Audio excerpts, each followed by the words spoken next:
اس وقت ہمارے ساتھ جو ہے خیبر پختونخوا کے گورنر فیصل کریم کوہلی صاحب موجود ہیں. ان سے پوچھتے ہیں سر بتائیے گا وزیر اعلیٰ علی ممنون گل صاحب نے جو ہے کافی بڑا قافلہ یہاں سے لے کر گئے ہیں, اور دوسرا یہ ہے کہ وہ قافلے پر پہنچے نہیں. کیا آپ کو پتہ ہے وہ کہاں چلے گئے تھے؟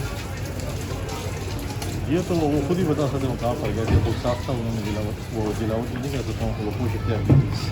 پہلے بھی 7 گھنٹے غائب تھے اور انہوں نے کہا تھا میں اپنی ذاتی مضبوطی سے گئے. ابھی بھی گئے وہ خود صاف اور کوشش اختیار کی, دھوکہ دیا اپنی پارٹی کے دوستوں کو ان وقتوں میں جو ان کے ساتھ گئے ہوئے تھے. اپنی لیڈرشپ کو ماضی میں نے دھوکہ دیا تھا, آج بھی دھوکہ دیا, اور پھر نمودار ہوئے.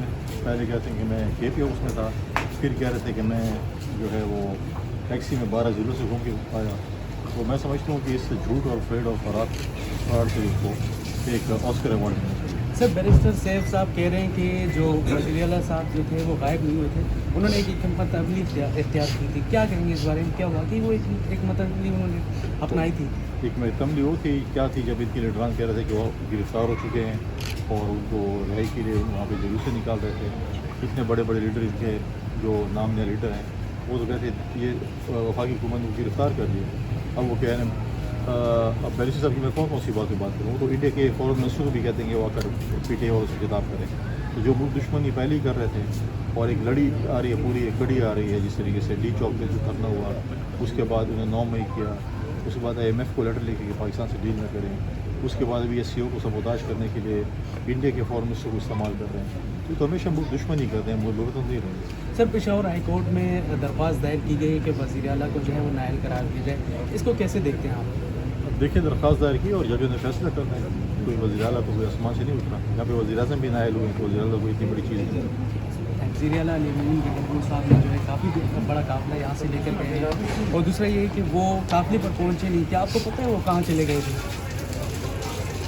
یہ تو وہ خود ہی بتا سکتے ہیں وہ کہاں پر گئے تھے. خود صاف تھا انہوں نے وہ جلاوٹ نہیں کہہ سکتا ہوں, وہ کوشش اختیار کی تھی. پہلے بھی 7 گھنٹے غائب تھے اور انہوں نے کہا تھا میں اپنی ذاتی مضبوطی سے گئے. ابھی بھی گئے وہ خود صاف اور کوشش اختیار کی, دھوکہ دیا اپنی پارٹی کے دوستوں کو ان وقتوں میں جو ان کے ساتھ گئے ہوئے تھے. اپنی لیڈرشپ کو ماضی میں نے دھوکہ دیا تھا, آج بھی دھوکہ دیا, اور پھر نمودار ہوئے. پہلے کہتے ہیں کہ میں کے پی ہاؤس میں تھا, پھر کہہ رہے تھے کہ میں جو ہے وہ ٹیکسی میں 12 ضلعوں سے گھوم کے آیا. تو میں سمجھتا ہوں کہ اس سے جھوٹ اور فریڈ اور فراڈ سے اس کو ایک آسکر ایوارڈ ملنا چاہیے. سر بیرسٹر سیف صاحب کہہ رہے ہیں کہ جو وزیر اعلیٰ صاحب جو تھے وہ غائب نہیں ہوئے تھے, انہوں نے ایک حکمت عملی اختیار کی تھی. کیا کہیں گے اس بارے میں؟ کیا واقعی وہ ایک حکمت عملی انہوں نے اپنائی تھی؟ حکمت عملی وہ تھی کیا تھی جب ان کے لیڈران کہہ رہے تھے کہ وہ گرفتار ہو چکے ہیں اور ان کو رہائی کے لیے وہاں پہ جلوس سے نکال رہے تھے. اتنے بڑے بڑے لیڈر ان کے جو نام لیڈر ہیں وہ تو کہتے ہیں یہ وفاقی حکومت کو گرفتار کر لیے. اب وہ کہہ رہے ہیں اب بیرسٹر صاحب کی میں کون سی بات کروں, وہ تو انڈیا کے فورن منسٹر کو بھی کہتے ہیں کہ وہ آ کر پی ٹی آئی اور سے خطاب کریں. تو جو ملک دشمنی پہلے ہی کر رہے تھے, اور ایک لڑی آ رہی ہے, پوری ایک کڑی آ رہی ہے, جس طریقے سے ڈی چوک پہ جو کرنا ہوا, اس کے بعد انہیں 9 مئی کیا, اس کے بعد IMF کو لیٹر لکھے کہ پاکستان سے ڈیل نہ کریں, اس کے بعد ابھی SCO کو سبوتاژ کرنے کے لیے انڈیا کے فورن منسٹر کو استعمال کر رہے ہیں. تو ہمیشہ ملک دشمنی کرتے ہیں, ملک لڑتے نہیں رہے. سر پشاور ہائی کورٹ میں درخواست دائر کی گئی کہ وزیر اعلیٰ کو جو ہے وہ نائل قرار دیا جائے, اس کو کیسے دیکھتے ہیں آپ؟ دیکھیں درخواست دائر کی اور ججوں نے فیصلہ کرنا ہے. کوئی وزیر اعلیٰ کو کوئی آسمان سے نہیں اترا. یہاں پہ وزیر اعظم بھی نائل ہوئے, تو وزیر اعلیٰ کوئی اتنی بڑی چیز نہیں ہے.